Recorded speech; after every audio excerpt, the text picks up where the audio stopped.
कंबे school कंबे तालुका शेवगाव जिल्हा अहमदनगर. इयत्ता 6वी विषय मराठी. कविता 14वी आता उजाडेल. मी सचिन शिंदे सर आपण पुन्हा एकदा सर्वांचं स्वागत करतो. तर आज आपण या कवितेबद्दल माहिती पाहणार आहोत. मागच्या तासाला आपण कविता वाचन घेतलं होतं. कठीण शब्द तुम्हाला लिहायला सांगितले होते, तुम्ही लिहिले असतील, शोधले असतील. तर या ठिकाणी कवी मंगेश पाडगावकर यांची आता उजाडेल ही जी कविता आहे, तर सूर्य उगवण्याच्या वेळी निसर्गामध्ये कोणकोणत्या प्रकारचे आनंददायक आल्हाददायक गोष्टी घडतात याचं सुंदर मनोहर चित्र या कवितेमधून कवीनं मांडलेलं आहे. आता उजाडेल ही कविता त्यांच्या जिप्सी या कविता संग्रहातून घेतलेली आहे.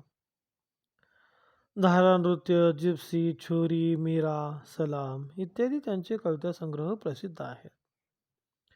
बऱ्याचशा कवितांचे त्यांच्या गाण्यांमध्ये रूपांतर होऊन ते पडद्यावर त्याचं चित्रीकरण सुद्धा झालेलं आहे. असे श्रेष्ठ कवी श्री मंगेश पाडगावकर यांची ही कविता आज आपल्याला अभ्यासाला मिळते, आपलं भाग्य आहे. या ठिकाणी दिवसाची सुरुवात किती सुंदर होते हे जे लवकर उठतात सकाळी पहाटेच्या वेळी त्यांना समजते. जे खूप उशिरा उठतात त्यांना ही समजू शकत नाही, अनुभवू शकत नाहीत. आणि म्हणून हे जर अनुभवायचं असेल तर आपल्याला सकाळी लवकर उठलं पाहिजे.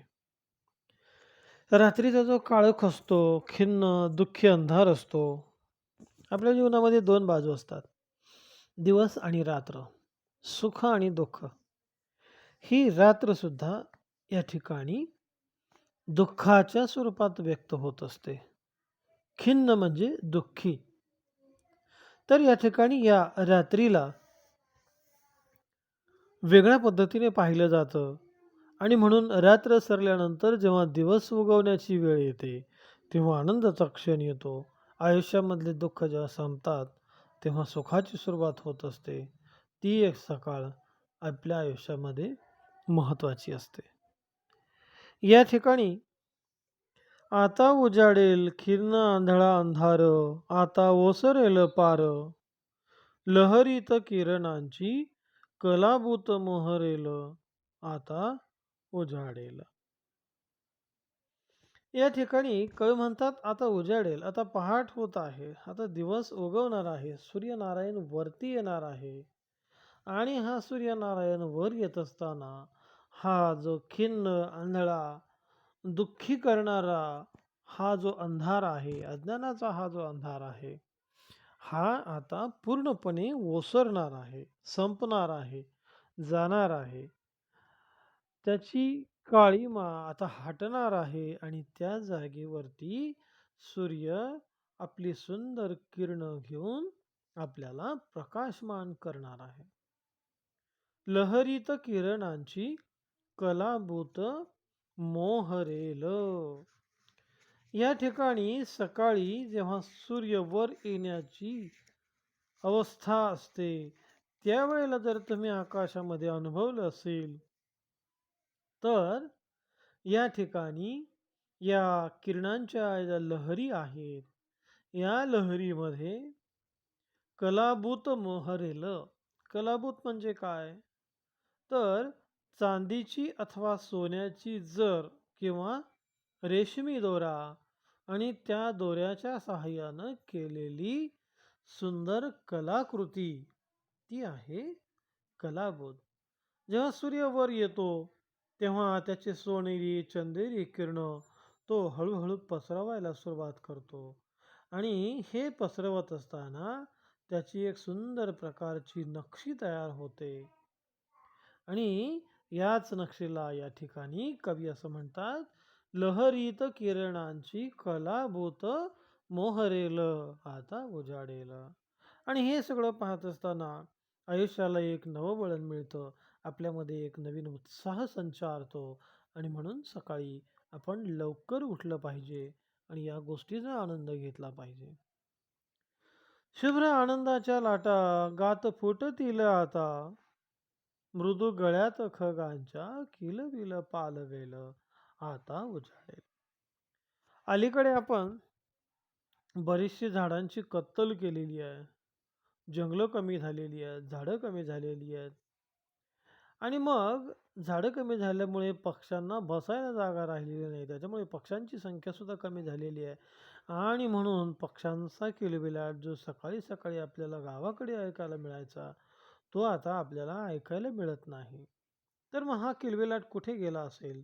तर याचाही विचार आपल्याला या ठिकाणी करण्याची आवश्यकता आहे. कवी म्हणतात, शुभ्र आनंदाच्या लाटा गात फुटतील आता.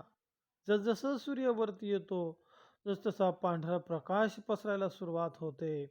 या आनंदाच्या लाटा जेव्हा पसरायला सुरुवात होतात, गात फुटतील आता मृदू गळ्यात खगांच्या. आणि हे जे पक्षी आहेत, खग म्हणजे पक्षी आणि मृदू म्हणजे मुलायम, मऊ गळ्यांचे हे जे पक्षी आहेत, हे आता चिवचिवाट करतील, त्यांची किलबिल पालवेल, पसरेल आणि सुंदर दिवसाची सुंदर सुरुवात या ठिकाणी होते. म्हणून काही म्हणतात, शुभ्र आनंदाच्या लाटा गात फुटतील. आणि हे पक्षी ते दिवसाची सुंदर सुरुवात करतात. वारा हसेल पर्णात मुग्ध हिरवेपणात गहीवरल्या प्रकाशी दहीवर मिसळेल. आणि मग वाऱ्याचे झुळूक येते, झाडांची पानं सुंदरपणे हसतात. कवीनं खूप सुंदर कल्पना केलेली आहे की वारा जेव्हा येतो आणि वाऱ्याबरोबर झाडांची पानं जेव्हा हलतात, तेव्हा कवी त्याला म्हणतो वारा हसेल पर्णात. आणि या पर्णांमधून वारा हसतो आहे अशी कल्पना या ठिकाणी कवी करतात. मुग्ध हिरवेपणात. आणि हा वारा या हिरव्या पानांमध्ये अगदी मुक्तपणे पुष्कळ भरपूर प्रमाणात त्या पानांच्या बरोबर आनंदाने खेळतो आहे अशी कवी कल्पना या ठिकाणी करतात. गहीवरल्या प्रकाशी दहीवर मिसळेल. या ठिकाणी सकाळी आपण जेव्हा झाडांची पानं बघतो, तेव्हा झाडांच्या पानावरती आपल्याला पाण्याचे बिंदू दिसतात. तर हे पाणी म्हणजे काय आहे? तर हे दवबिंदू आहेत. या दवबिंदू पानांवरती आपल्याला दिसतात. सुंदरपणे ते चमकत असतात. गहीवरल्या प्रकाशी दहीवर मिसळेल. आणि जसजसा हा प्रकाश पसरायला सुरुवात होते, तसतसे हे दवबिंदू मोत्यांसारखे चमकू लागतात आणि हळूहळू निसर्गाचं सौंदर्य वाढवत वाढवत आपल्याला स्वतःला संपवतात आणि या निसर्गामध्ये एकचित्त होऊन जातात. आता उजाडेल. तर अशा पद्धतीचे बदल हे सकाळी होत असतात आणि दिवसाची सुंदर सुरुवात या ठिकाणी होत असते. त्यानंतर आनंदात पारिजात उधळील बरसात गोड कोवळा गारवा सुगंधात थरारेल आता उजाडेल. पारिजातकाचं झाड आपण सर्वांनी पाहिलं असेल. या ठिकाणी या चित्रामध्ये पारिजातकाचं झाड आपल्याला दाखवलेलं आहे. पारिजातकाची फुलं ही खूप सुंदर पद्धतीनं स्वतःचं अस्तित्व आपल्यासाठी खर्च करतात. आपल्याला स्वर्ग सुखाचा अनुभव देतात आणि आपलं जीवन त्या ठिकाणी संपवतात. यांच्याकडून सुद्धा आपल्याला शिकण्यासारखी गोष्ट आहे की आपलं जीवन हे नेहमी दुसऱ्यांसाठी आपल्याला व्यतीत करता आलं पाहिजे. दुसऱ्याला सुखी आणि आनंदी आपण करावं, ही कल्पना या ठिकाणी कवीने मांडलेली. आनंदात पारिजात उधळील बरसात. आणि ही झाडांची सुंदर फुलं वाऱ्याबरोबर जमिनीवर पडतात, त्याची बरसात होते आणि त्याचं सुंदर दरवळ सगळीकडे या किरणांच्या बरोबर पसरतो आणि सर्व परिसर जसा मोहरून जातो, आनंदून जातो. गोड कोवळा गारवा सुगंधात थरारेल. आणि सकाळचा जो सुंदर गोड गारवा आहे, वाऱ्याची गार वाऱ्याची झुळूक आहे, ही झुळूक या सुगंधाला या परिसरामध्ये पसरवत असते. अशा पद्धतीनं या सुंदर दिवसाची सुरुवात होते. फुलतील नकळत कळ्यातले देवदूत, निळा सोनेरी गौरव दिशातून उमलेल आता उजाडेल. फुलतील न कळत कळ्यातले देवदूत. या फुलांच्या कळ्या आपण पाहतो आणि हळूहळू त्या उमलायला लागल्या की त्याचा जसजसा सुगंध पसरतो तसतसं स्वर्ग सुखाची प्राप्ती या पृथ्वीवरती होते. म्हणून कवी म्हणतात फुलतील न कळत कळ्यातले देवदूत. आणि या कळ्यातल्या त्या सुंदर रूपांतरित होणाऱ्या फुलाला त्याच्या त्या सुगंधाला कवीनं देवदूत असं नाव दिलंय. निळा सोनेरी गौरव दिशातून उमलेल आता उजाडेल. आणि जसजसा सूर्य वरती येईल या निळ्या आकाशामध्ये ती स्वतःचे सोनेरी किरण जसजसे पसरतील आणि हळूहळू या पूर्व दिशेतून सूर्य वरती येईल आणि आपलं अस्तित्व आपल्याला दाखवेल, आपल्याला प्रकाशमान करील. आपला अंधार हटवण्याचं काम हा सूर्य करतो. आता उजाडेल. निळे आकाश भरून दाही दिशा उजळून प्रकाशाचे महादान कणाकणात स्फुरेल आता उजाडेल.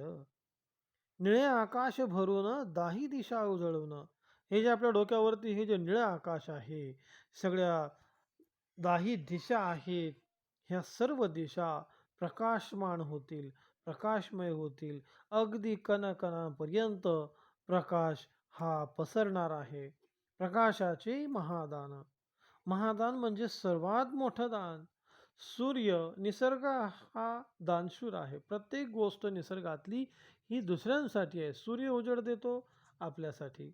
झाडं, पानं, फुलं, फळं देतात, लाकडं देतात आपल्यासाठी. नदी, सागर पाणी देते तेही आपल्यासाठी. तर या सगळ्या गोष्टी निसर्गाकडून आपल्याला शिकण्यासारख्या आहेत की सतत देत राहावं, आनंदित राहावं, दुसऱ्याला आनंद देत राहावं. निळे आकाश भरून दाही दिशा उजळून प्रकाशाचे महादान कणाकणात स्फुरेल. आणि हे सूर्याचं प्रकाशाचं सर्वात मोठं जे दान आहे, तो सूर्य हे दान देत असताना कुणालाही कमीपणा लेखत नाही. सगळ्यांसाठी सारखा आहे. सज्जनासाठी आहे, दुर्जनासाठी आहे, वन्य पशूंसाठी आहे, पाळीव प्राण्यांसाठी आहे, झाडांसाठी आहे, वेलींसाठी आहे, मातीच्या प्रत्येक कणासाठी हा सूर्यप्रकाश, सूर्य स्वतःचा प्रकाश दान करतो, देत असतो. तो स्वतःकडे काहीही राखून ठेवत नाही. आज सारे भय सरे, उरी ज्योतिर्मय झरे, पहाटेचा आशीर्वाद प्राणातून उगवेल आता उजाडेल. आज सारे भय सरे. जेव्हा सूर्यावरती येतो, अंधार संपतो, अज्ञान संपतं, तेव्हा सगळी मनातली भीती दूर होऊन जाते. माणसं ही उत्साहानं, आनंदानं दिवसाची सुरुवात करतात, आपल्या कामाला सुरुवात करतात. उरी ज्योतिर्मय झरे. आणि प्रत्येक जण मनामनामधून प्रकाशमान होतो. सूर्याचा प्रकाश आपल्यापर्यंत आला की आपल्या मनातली भीती, दुःख हे हळूहळू नष्ट व्हायला सुरुवात होते. आणि अशा पद्धतीनं हा पहाटेचा आशीर्वाद, सूर्यरूपी प्रकाशाचा आशीर्वाद आपल्याला हा सूर्य देत असतो आणि आपल्या प्राणांमध्ये चैतन्य निर्माण करण्याचं काम हा सूर्य करत असतो. तर अशा पद्धतीनं आता उजाडेल या कवितेमधून कवी मंगेश पाडगावकरांनी सकाळ होताना काय निसर्गामध्ये बदल होतो, किती आनंददायक, आल्हाददायक, मनोहारी गोष्टी घडतात याचं सुंदर चित्रण केलेलं आहे. पण हे सगळं अनुभवण्यासाठी आपल्याला रोज सकाळी लवकर उठून याचं निरीक्षण करता आलं पाहिजे. तर या ठिकाणी पान नंबर 54 वरचा स्वाध्याय पूर्ण करून तो आपल्या